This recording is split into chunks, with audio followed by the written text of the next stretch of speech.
दोस्तों, आप दुकान पे सीमेंट खरीदने जाते हैं तो उसकी एक्सपायरी डेट कैसे पता करते हैं।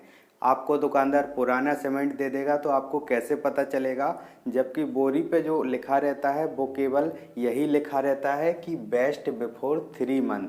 इसके अलावा एक ABCD लिखी रहती है, यानी कि ऐसे नंबर लिखे रहते हैं जो कि आपको बिल्कुल समझ में नहीं आते हैं। और आज इसी के बारे में हम इस वीडियो में बात करेंगे, पूरा समझा देंगे आपको कि किस तरह से ये फॉर्मेट में मैन्युफैक्चरिंग डेट आपको पढ़ना है, क्या ये फॉर्मेट है और किस तरह से इसको रीड करते हैं। ये एक खाली सीमेंट का बैग है और इसमें इस तरह से डेट दी जाती है। ये आप देख रहे हैं, इस तरह से नंबरिंग दी जाती है और ये काफ़ी लंबी चौड़ी होती है, इसलिए एक आम इंसान को समझ में नहीं आती है।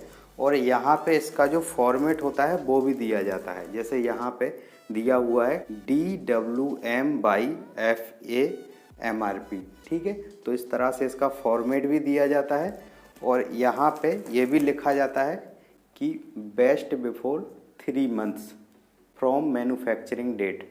तो ये बस लिखा जाता है, लेकिन ये जो फॉर्मेट होता है वो कोई आम इंसान नहीं पढ़ सकता और इसी से पता लगता है कि सीमेंट कितनी पुरानी है। तो आज यही डेट मैं पढ़ना आपको सिखाऊंगा। ये एक अलग तरह की डेट होती है, अलग तरह का फॉर्मेट होता है, जो कि इस वीडियो में मैं आपको बताऊंगा। किसी भी सीमेंट की बैग पर ये फॉर्मेट भी लिखा रहता है और उसकी वैल्यू भी लिखी रहती है। तो ये फॉर्मेट अगर नहीं भी लिखा होगा तो आप यहाँ पे समझ लीजिए, जो यहाँ पे पहले लिखा रहेगा वो लिखा रहेगा डी मतलब डे हो जाता है। साल में जो 365 डेज होता है वो डी होता है।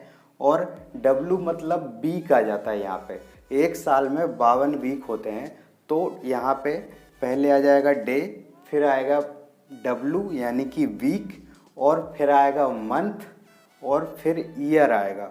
उसके बाद लिखा रहेगा FA मतलब फ्लाई एस परसेंटेज, ये लिखा रहेगा। फिर उसका MRP लिखा रहेगा और फिर रेट लिखा रहेगा, या फिर इसकी जगह कुछ और भी लिखा रह सकता है या नहीं भी लिखा रह सकता है। लेकिन ये 4-5 चीज़ें आपको ज़रूर लिखी दिखाई देंगी हर सीमेंट के बैग पर। तो आप जब भी सीमेंट खरीदने जाएं तो इन चीज़ों पे ज़रा ध्यान दें और किसी भी एक रैंडम बैग में चेक कर लें कि वो सीमेंट आपकी 3 महीने से ज़्यादा पुरानी तो नहीं है। अगर 3 महीने से ज़्यादा पुरानी निकले तो आप उसको बिल्कुल भी मत खरीदेगा।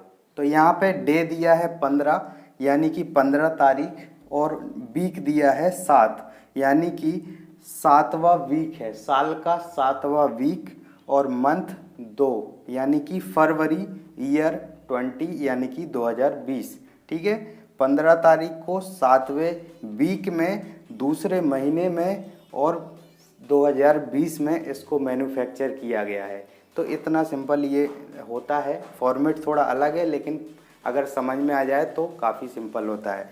उसके बाद यहाँ पे FA दिया जाता है। FA परसेंटेज मतलब फ्लाई एस परसेंटेज होता है। हर बैग में जो कि PPC सीमेंट है उसमें 15 से 35% फ्लाई एस मौजूद रहता है, जो कि यहाँ पे दिया हुआ है। आप देख सकते हैं 33, इस जो बैग में मेरे पास था उसमें 33 दिया हुआ है। तो यहाँ पे MRP दिया है 375.89 और उसके बाद रेट दिया है 347 रुपये। इस तरह से ये फॉर्मेट होता है, आपको समझने की ज़रूरत होती है। कंफ्यूज होकर लोग समझ लेते हैं कि ये 15 तारीख है, 7वां महीना है। 02 समझ में नहीं आता है, उसकी जगह 20 ले लेते हैं, तो 15/7/20 समझ लेते हैं, या फिर इसकी जगह कुछ और समझ लेते हैं। ये एक ऐसी फॉर्मेट है जिसको गलत नहीं किया जा सकता। अगर एक चीज़ आप गलत कर देंगे तो वो पूरी डेट गलत हो जाएगी, इसलिए इसको इसी तरह पढ़ें, डेट, वीक, मंथ, ईयर, और आपको समझ में आ जाएगी कि इसकी मैन्युफैक्चरिंग कब की है, और उसके 3 महीने बाद तक आप उस सीमेंट को खरीद सकते हैं।